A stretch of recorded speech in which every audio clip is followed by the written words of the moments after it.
ये press conference जो है वो खास करके देश की जो एक राजनीतिक संकट और राज्य के अंदर में भी एक जो राजनीतिक हालात और हमारे कोडरमा लोकसभा क्षेत्र के जो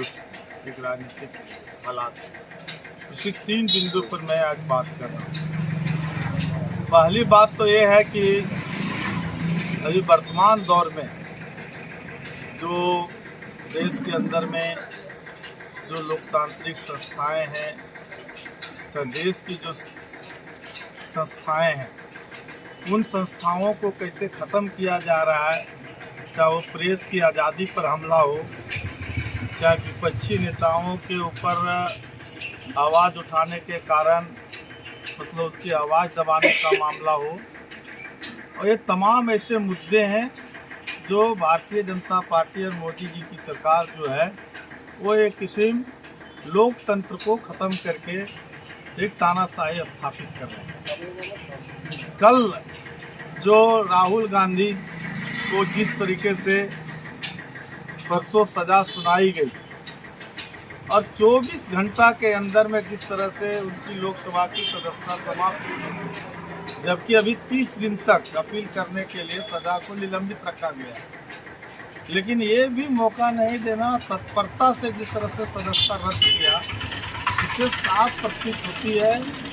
कि भारतीय जनता पार्टी 2024 के लोकसभा चुनाव को अपनी हार को देखते हुए बौखलाहट में इस तरह के निर्णय ले रही है। पूरे देश की संसद के अंदर में जेपीसी का जो जांच का मांग किया, यदि मोदी जी अडानी को बचा नहीं रहे तो जेपीसी से नहीं डरना चाहिए। और ये हमारे संसद को ये अधिकार है कि वो बहस करा करके जेपीसी का गठन करके यदि अडानी ने देश के साथ नाइंसाफ़ी नहीं किया है, आर्थिक रूप से घोटाला नहीं किया है, तो इसको जवाब देना चाहिए। आज चाहे 20,000 करोड़ जिस तरीके से जो उनके जमा हुआ है, और एसबीआई हो, एलआईसी हो, और पूरे देश की जनता के अंदर एक जो भर्म है, आज मोदी जी चुप हैं, इस पर क्यों नहीं जवाब दे रहे।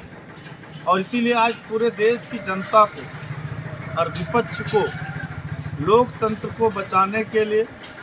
देश की तमाम संस्थाओं को बचाने के लिए, चाहे इलेक्शन कमीशन ऑफ इंडिया हो, चाहे आपके जा कर के देश की जो भी संस्थाएं हैं, उस पर जिस तरह से हमले हो रहे हैं, ये देश के लिए सही नहीं है। क्योंकि देश की आज़ादी के लिए जिन लोगों ने लड़ाई लड़ा, आज देश को ही और जनता के आवाज़ उठाने वाले ताकत को ही दबा दिया जाएगा, देश के अंदर में एक मजबूत विपक्ष नहीं रहेगा, उनको ही ख़त्म कर दिया जाएगा, तो फिर देश में लोकतंत्र कहीं बच नहीं जाएगा। तो ये हमको कहना है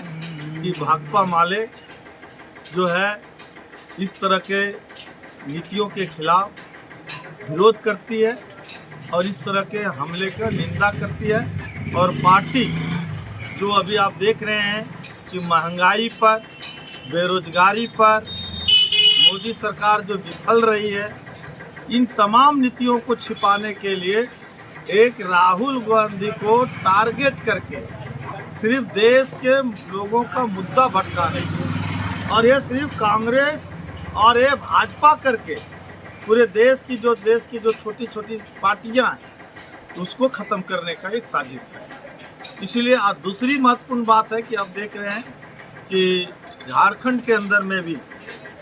अभी आप देख रहे हैं, झारखंड के अंदर हो, बिहार के अंदर हो, जिस तरह से लालू यादव के खिलाफ में जो चाहे वो मान लिया जा करके उन्होंने नौकरी के बदले, ज़मीन के बदले नौकरी, रेल वाला मामले को लेकर के जो ख़त्म हो गया था, उस रिपोर्ट को फिर से लागू करना, ये विपक्षी को डराने की जो एक साजिश है। और अभी आप देख रहे हैं कि जहाँ भी आवाज़ उठ रहा है उनके ऊपर में झूठा मुकदमा लादा जा रहा है। तो ये हमारे राज्य के लिए और हमारी जो सरकार भी है, हम समझते हैं कि आज भारतीय जनता पार्टी के नीतियों के खिलाफ जम कर के एकजुट होकर के लड़ने की ज़रूरत है। और यदि देश की जनता की जो एक आज लोगों को जो एक डिमांड है कि एकजुट हो करके इस बार भारतीय जनता पार्टी की सरकार को 2024 में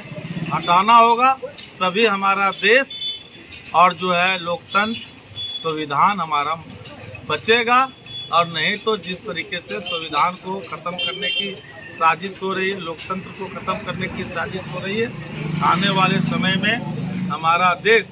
जिस तरह से हम लोगों ने गोरे अंग्रेज़ों के खिलाफ लड़े थे, फिर से काले अंग्रेज हमारे देश में आज मजबूती से फिर स्थापित होगा। और अभी आप देख रहे हैं कोडरमा लोकसभा में अभी जब से भारतीय जनता पार्टी के सांसद या शिक्षा मंत्री बनी है, या आपके विधायक जो राजधनवार क्षेत्र के माननीय बाबूलाल मरांडी जी जो दल बदलू भी हैं, जिस तरीके से पूरे धनवार की जनता अपने आप को ठगा हुआ महसूस कर रहा है। और ये 3.5 साल के अंदर लगभग 3 दर्जन लोगों की हत्या राजधनवार विधानसभा के अंदर हुआ है। चाहे वो चाची भतीजी का मामला हो, चाहे अंशु चंदन का मामला हो, चाहे सोनू रविदास का मामला हो, चाहे ऋषि कुमार का मामला हो, चाहे नूनू लाल शर्मा का मामला हो, चाहे कितने हत्याएं हुई जिसका अभी भी माने अनगिनत है। लेकिन एक भी सवाल पर बाबूलाल जी और अन्नपूर्णा देवी ने कभी अपराधियों के खिलाफ, पुलिस के इस निकम्मापन के खिलाफ एक भी आवाज़ उठाने का काम नहीं किया।